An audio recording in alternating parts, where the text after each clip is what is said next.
Bienvenue dans cette mise à jour chartiste de notre revue hebdo. Cette semaine, on va la faire en mode ultra rapide. Je vais rester sur l'échelle de temps hebdomadaire car il ne s'est pas passé grand chose à l'exception du marché américain. Vous êtes en face du SP500 en hebdomadaire et vous le voyez, cette semaine, le marché américain est en train d'essayer de pousser à la hausse, de casser sa résistance. Ce n'est pas encore fait, même si il est très probable donc que nous poursuivions à la hausse. Le RSI est toujours bien orienté, contrôlé par les acheteurs. Et si ce signal est timide sur le SP500, il est en revanche un peu plus franc sur le Nasdaq. Le graphique du Nasdaq que voici, toujours en hebdomadaire, vous voyez que le RSI est bien orienté côté acheteur et que la clôture au niveau de l'action des prix est au-dessus de ce dernier sommet qui s'était passé en août 2022. Donc que ce soit sur le Nasdaq ou sur le SP500, j'y reviens, nous souhaiterions voir donc un franchissement franc, éventuellement un retest et surtout ce qu'on appelle une acceptation du prix, c'est-à-dire que l'on confirme à la hausse.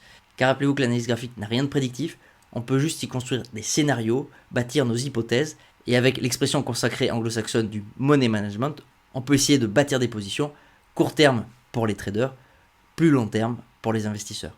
Espérons donc que ce ne soit pas une fausse sortie comme Ethereum nous l'a fait il y a quelques semaines. À rappeler les mauvais souvenirs, autant le faire d'emblée. Regardez ce terrible signal, invalidé la semaine d'après. Nous sommes toujours en train de consolider, comme je vous dis, il ne se passe pas grand chose. Nous avions eu donc aussi un faux signal au niveau du RSI, mais là pour l'instant nous sommes revenus dans la zone maîtrisée par les vendeurs, ou on va dire dans une zone encore un peu grise. Tous les espoirs boules ne sont pas morts, mais si nous franchissions à la baisse ce support, c'est probablement que le Nasdaq nous aura donc fait une fausse sortie, car je ne vois pas tout le marché crypto retracer fortement sans que le marché américain ne retrace également. Le pair Bitcoin, toujours en hebdomadaire, cette semaine on ne fait que de l'échelle de temps hebdomadaire, qui est en train de retester sa sortie de range. Pour l'instant, on va dire pas de panique, le RSI est toujours pile sur la zone d'équilibre, il nous faut donc patienter. On voit également cette temporisation sur la BTC dominance avec une petite semaine qui n'a pas fait grand chose. Et donc soit le BTC franchira cette énorme résistance, confirmera pour partir faire de nouveaux sommets, cela voudra dire qu'il attirera à lui la majorité des capitaux. Nous parlons là des dollars frais, entre guillemets, mais également des liquidités qui sont encore présentes dans les nombreuses alts et qui pourraient se transférer ou se réfugier dans le BTC. En cas de scénario contraire, nous pourrions assister à un nouveau transfert entre BTC altcoin et voir donc les alts reprendre en valorisation. Il y a un scénario aussi à ne pas oublier, c'est que le BTC descende plus vite que les alts, c'est tout à fait possible. Et donc la BTC dominance pourrait redescendre par rapport aux altcoins, mais l'ensemble des liquidités pourrait malgré tout quitter ce petit univers, ce petit marché qu'est le marché des cryptos. Une autre façon de le voir est la paire ETH face à BTC. Vous voyez cette semaine, pareil, il ne s'est pas passé grand chose. Le RSI est toujours pour l'instant du côté acheteur en faveur d'ETH, mais on reste dans des zones floues. Le dollar qui cette semaine a poursuivi un peu son rebond, on est malgré tout au niveau du RSI toujours en zone vendeuse. Il est pour moi encore en train de batailler dans cet énorme support long terme que l'on visualise très bien sur les échelles de temps supérieures. Je vous m'en fiche l'analyse de la semaine dernière où vous aurez accès à toutes les échelles de temps. S'il continue de se renforcer, il affaiblira probablement tout le reste, car je vous rappelle que la majorité des actifs de la planète sont cotés en dollars, donc si le dollar se renforce, les actifs en face en souffrent relativement.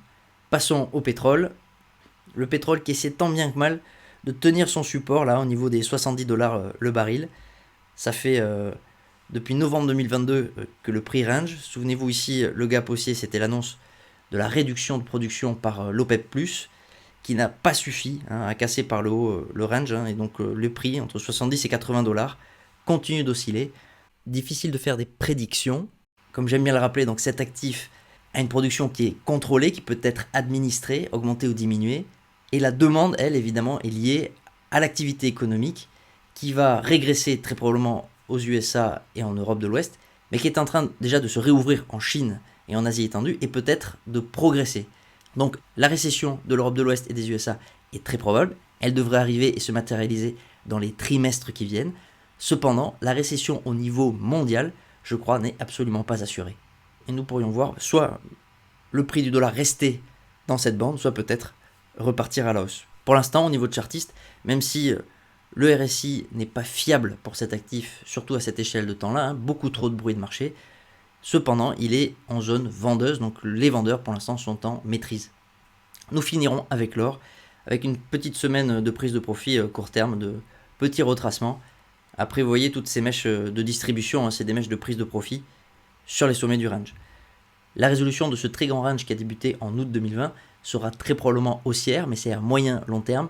Et la semaine, l'échelle de temps hebdomadaire pour cet actif est comme l'heure, on va dire, pour Bitcoin. Je vous remets à nouveau l'analyse des échelles de temps supérieures pour tous ces actifs. Cette semaine n'était qu'une mise à jour rapide. Claquez le pouce, abonnez-vous, prenez soin de vous et à très vite.